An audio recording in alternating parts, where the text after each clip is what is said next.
शुएब, कहिएगा कि इस वक्त शहर कायद की क्या सूरत हाल है? जी देखें, कराची के मुख्तलिफ इलाकों में इस वक्त भी बारिश का सिलसिला जारी है। और जिस तरह से महकमा मौसमियात की जानिब से पेशनगोई की गई थी कि 11 सितंबर तक शहर में बारिशों का सिलसिला बरकरार रह सकता है, तो वही सूरत हाल हम देख रहे हैं कि गुज़िश्ता रोज जो तेज बारिश हुई है, जो कि उसके बाद आज भी सुबह से और रात पूरी बारिश चली है। और इस वक्त भी जो कराची के मुख्तलिफ इलाके हैं, वहाँ पे हवा के साथ इस वक्त बारिश का सिलसिला जारी है, जिसकी वजह से जो नशेबी सड़कें हैं वहां पे पानी जमा है। लेकिन इस वक्त कराची में क्योंकि ट्रैफिक बहुत ज्यादा कम है, लोग घरों से बहुत कम निकले हैं, तो रोडों की सूरत हाल ये है कि कहीं पे बहुत ज्यादा ट्रैफिक जाम हमें दिखाई नहीं दे रहा। दूसरी जानिब जो शहर में बिजली का मामला है, तो के इलेक्ट्रिक के जो फीडर स्ट्रिप हुए थे, तकरीबन 150 से ज्यादा फीडर स्ट्रिप हुए में 2100 में से, जिसकी वजह से बिजली की फराहमी मुतासिर है।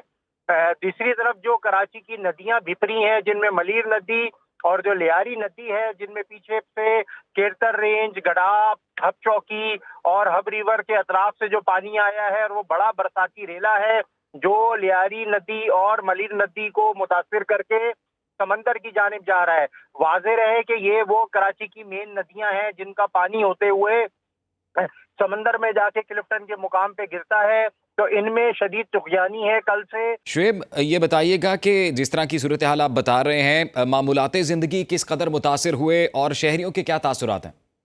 जी देखिए, लेट नाइट जो है कमिश्नर कराची की जानिब से जो कि उन्होंने नोटिफिकेशन जारी कर दिया था, तो तालीमी इदारे तो बंद हो गए, लेकिन वालिदैन रात भर तज़ब्ज़ुब का शिकार रहे थे, क्योंकि ये 12 बजे के बाद नोटिफिकेशन हुआ। कराची में जो बारिश है वो 129 मिलीमीटर रिकॉर्ड की जा चुकी है, जबकि कल दिन में 116 मिलीमीटर बारिश थी। तो ये कराची के हिसाब से काफी ज्यादा बारिश है, लेकिन बारिश ने इतना नुकसान नहीं पहुंचाया। जो कराची की नदियां ओवरफ्लो हुई हैं, जो हब डैम में 6 पानी के वाटर रिजर्वायर डैम है, वो ओवरफ्लो हुए हैं। गडाब के अंदर जो थड्डो डैम है, वो ओवरफ्लो हुआ है। और जो मुकामी आबादी ने अपने तौर पे ज़रई एग्रीकल्चर पानी को रिस्टोर करने के लिए डैम बनाए होते, वो तमाम ओवरफ्लो हो चुके हैं। और अच्छा, उनके शुएब, ओवर ये कहिएगा, पंजाब में भी चूंकि सैलाबी सूरत हाल है और कई रोज़ कबल गालिबन ये अंदेशा भी जाहिर किया जा रहा था कि अब ये सैलाबी रैले सिंध की जानिब बढ़ेंगे और फिर वहाँ पर भी जो पैटर्न बन रहा है मानसून का, उस हवाले से बारिशें भी शदीद होने वाली हैं। शुएब, ये कहिएगा कि जैसे अभी मैं अपने पहले सवाल की जानिब आता हूँ दोबारा, कि पंजाब में जो सूरत हाल है उसके बाद ये अंदेशा जाहिर किया जा रहा था कि इससे ज़्यादा वर्स सिचुएशन सिंध में हो सकती है।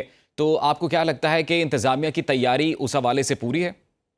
जी बिल्कुल, सिंध हुकूमत तो अलर्ट है। और सिंध में जो सैलाबी रेले जो पंजाब में तबाही फैलाने के बाद कराची और सिंध की जानिब बढ़ रहे हैं, उनमें जो हमारा जो बुड्डू बैराज है, उसके पास इस वक्त जो दरमियाने दर्जे का सैलाब है, सत्तर बैराज पे दरमियाने दर्जे का सैलाब है, जबकि जो कोटड़ी बैराज है उस पे निचले दर्जे का सैलाब है। अभी तक जो पानी आया है उसको बर्दाश्त करने के लिए हमारे बैराजेस में भी सलाहियत मौजूद है, और गवर्नमेंट जो वहाँ पे अलर्ट है। सिंध हुकूमत ने पहले से ही हंगामी सूरत नाफिज की हुई है। रेस्क्यू 1122 मुतालका इदारे, पाक फौज, पाक बहरिया तमाम अलर्ट है। और इसके साथ जो लोकल बल्दियाती मशीनरी है, सिंध हुकूमत की मशीनरी है, वो तमाम अलर्ट है।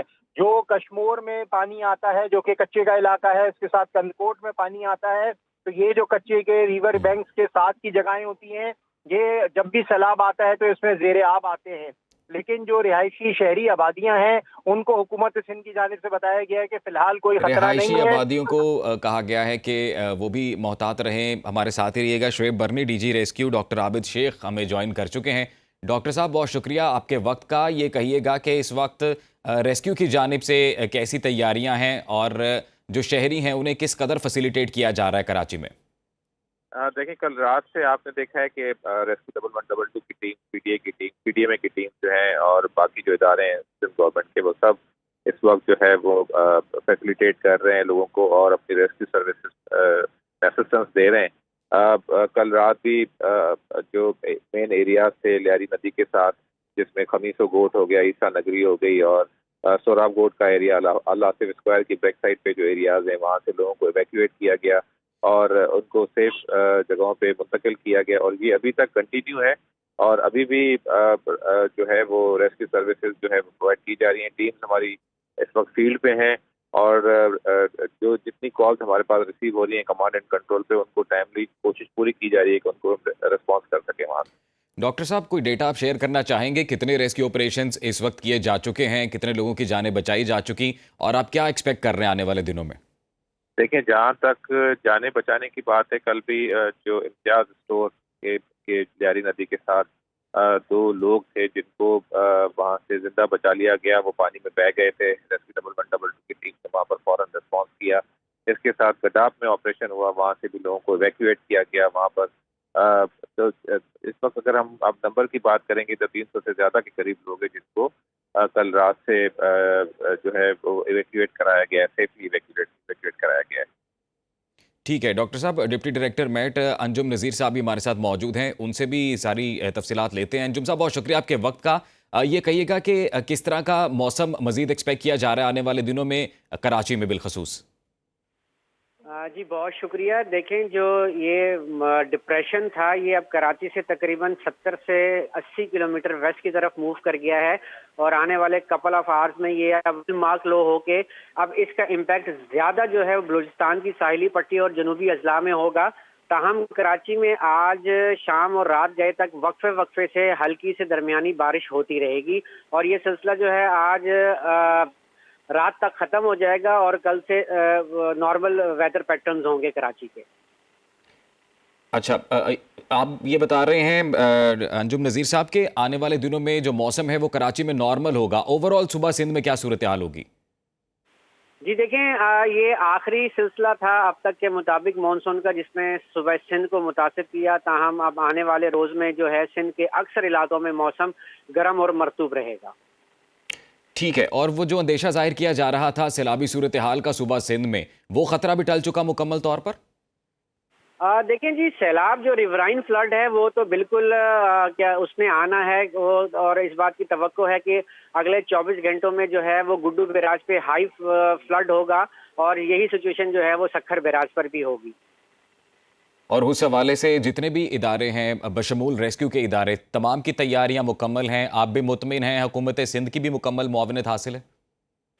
जी बिल्कुल, हर तमाम स्टेक होल्डर्स को हर 6 घंटे के बाद जो है वो दरियाओं की सूरत हाल जो है उसके बारे में अपडेट कर दिया जाता है और everyone is in proper preparedness.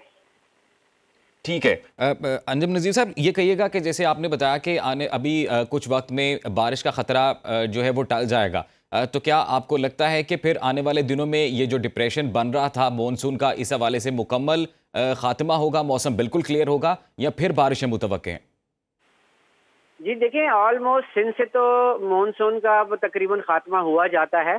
ताहम अगर हम बलाई मुल्क की बात करते हैं तो 14 तारीख से एक मगरबी हवाओं का सिलसिला जो है मुल्क के बलाई इलाकों को मुतासर करेगा, जिसके तहत जो है वो पंजाब और बलाई इलाकों में एक मरतबा फिर अच्छी बारिश के इम्कानात हैं।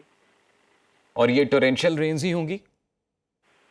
पॉसिबिलिटी है इसमें कि चंद मुकामात पर शदीद मूसलाधार बारिश भी हो सकती है। बहुत शुक्रिया आपके वक्त का, डिप्टी डायरेक्टर अंजुम नज़ीर ज़ैगम साहब, आपने वक्त दिया।